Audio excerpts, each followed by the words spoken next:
Nikoro wadonjo weche mag tuke. Higni ang'wen nyaka ne chak gero alap mar Siaya Stadium, singo pod ichiwo ka igeno ni alabno gedo mare biro rumo higa manyien.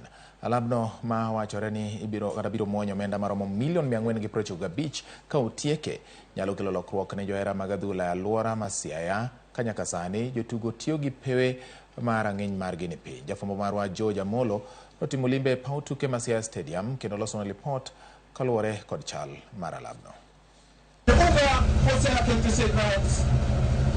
Kaunti ma Siaya kuom thuolo malach osebedo ka ong'ere kaka kaunti no mar jotugo, kendo en kaunti mosegolo jotugo ma oserieny rang'iny mopogore opogore mag tuke pacho kae to kod nyaka e pinje ma oko. Ka gedo mar alap mar tuke ma Siaya County Stadium ni ne igeno ni ne dhi ywayo jotugo mopogore opogore, kendo geno bende ne nitie ni ka ne otiek gere to ne odhi chiwo thuolo mar bago tuke kata mag Kenya Premier League to kod mamoko.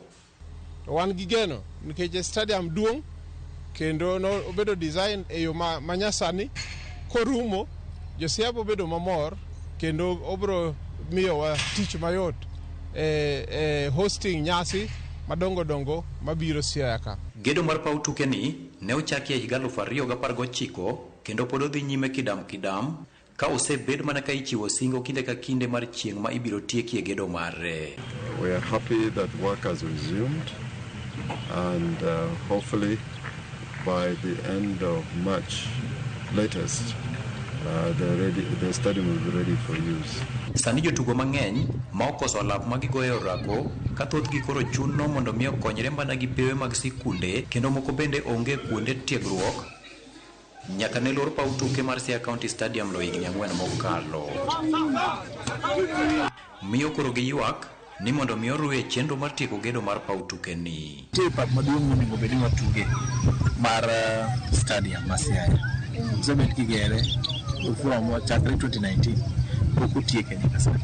Wanyalo kwayo jo county government ka ginyalo timo matek mondo wayud kuma wanyalo bede gi games. By the time utiek stadium ni ibudo ka timbe moa oko madongo kata mago Premier League kata Ulinzi gini kobiro kar kaendi nyathi koneno to ng'iyo kaka joka tugo to bedo bro hero mondo tuka mano mondo mi chieng' moro obo nyalo dhi mabor. Singo sechiw mohingo diuchiel nyaka sani kochakore e kinde tend gavana machon ma Siaya Cornel Rasanga to kod nyaka sani e bwo tend gavana mar ariyo mar kaunti ni James Orengo. Ka singo mogik manyocha ne gichiwo en ni gedo mar alap mar tuke ni ibiro tieki e kind dweche 10 mabiro. E wach mar gedo mar stadium ma Siaya kani wadwan mondo wawachi ni wasegoyo kang' mang'eny mbele. Ne wachako kane wakelo yiende tado mag chumbe mag tado mokwongo. Tadwa na wachi ni kawuono gisechopo 5 kuom 11 monego bedie. To ne nitiere gimoro manye pod ne miyo chungo tadogo kata gibed ka giduto to nitie gima pod ne chungo gima ok anyal ng'aw giduto.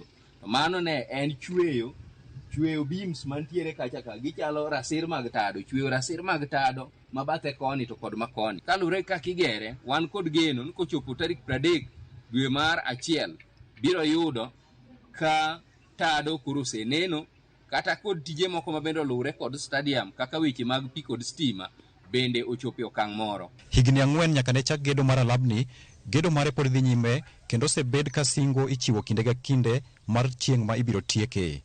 Kata kamano penjo matkori penjo gie sani ok en ni karang'o ma ibiro tieke, to en ni bende ibiro tieke.